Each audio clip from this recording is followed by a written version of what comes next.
David Icke was born for these times. As Wall Street and financial centers around the world are reacting to a crisis of historical proportions, David is saying this scenario is simply part of an agenda that was laid out long ago.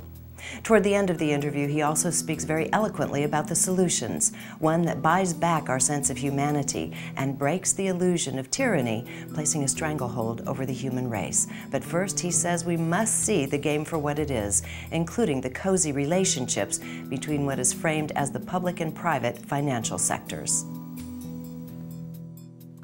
Goldman Sachs was heavily involved in the whole so-called subprime mortgage situation that officially triggered this economic crisis. There was a man who has worked for the Defense Department, he's worked for the White House, and then he moved into banking with Goldman Sachs. He became chairman and chief executive of Goldman Sachs. In 2006, he left Goldman Sachs and became US Treasury Secretary, a man called Henry Paulson.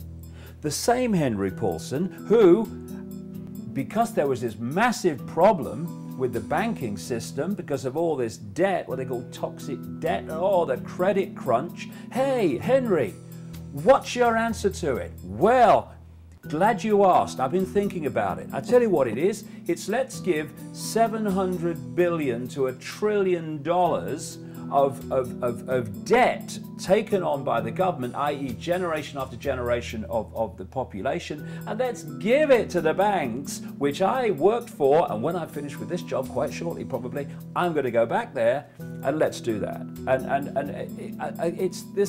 it's just so utterly blatant now. And this is what's happening. This is a very succinct glimpse into how the financial system functions from the top of the pyramid to the bottom, us. For the full interview, go to ConsciousMediaNetwork.com.